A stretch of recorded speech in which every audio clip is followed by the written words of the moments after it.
করে ঘরের বাতাস ঠান্ডা হয়ে গেল, জানলা খুলে গেল, আলো টিম টিম করতে লাগলো। রাহুল ধীরে ধীরে পেছনে তাকালো।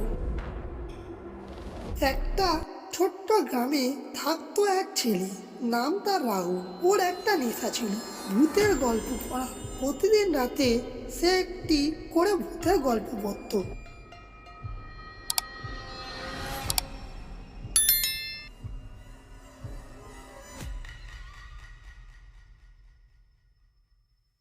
একদিন পুরনো বই ঘাঁটতে ঘাঁটতে সে একটি অদ্ভুত বই পেল। বইটি ছিল অনেক পুরনো। বইটির প্রথম পেজেই ছিল একটি ছাগলের মাথাওয়ালা এক অদ্ভুত চেহারার মানুষ। নিচে লেখা ছিল বাফমেট।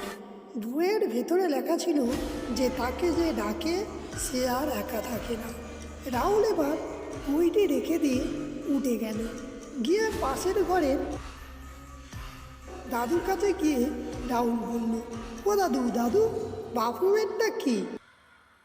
দাদু একটু চমকে উঠে বলল, এই নামটা আর কোনোদিন মুখে নিস না দাদু ভাই, যে ডাকে সে আর আগের মতো থাকে না।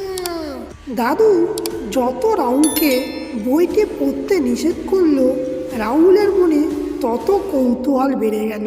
রাহুল মনে মনে ভাবল, এই বাফমেটটা কি আমাকে জানতেই হবে।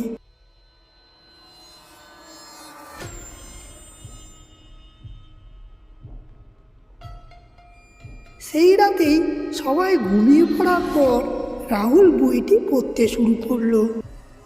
ঘরের সমস্ত লাইট নিভিয়ে একটি হ্যারিকেন জ্বালিয়ে রাহুল বইটি পড়তে শুরু করলো, যাতে না দাদু জানতে পারে।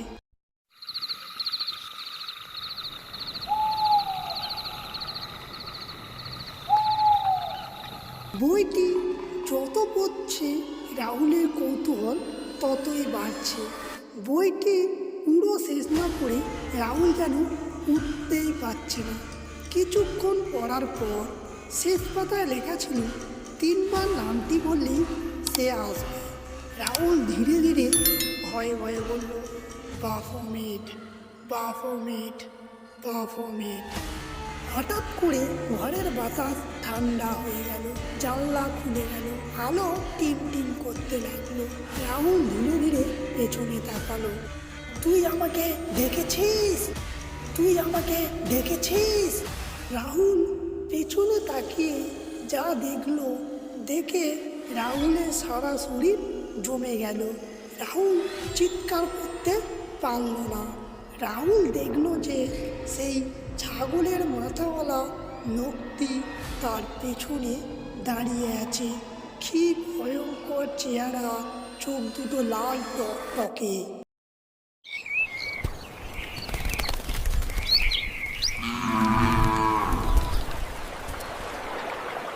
পরের দিন সকালে রাহুলকে পাওয়া গেল ঘরের কোণে বসে থাকতে, মুখে কোনো কথা নেই।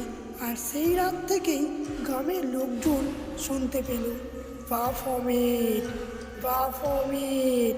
কিছু নাম না বলাই ভালো। আজকের গল্পটি এখানেই শেষ করলাম। গল্পটি কেমন লাগলো কমেন্ট করে জানান। আর যারা এখন এই ভিডিওতে একটি লাইক করনি, তারাই ভিডিওতে একটি লাইক করো আর সাবস্ক্রাইব করো এরকম আরও ভয়ঙ্কর গল্প পাওয়ার জন্যে।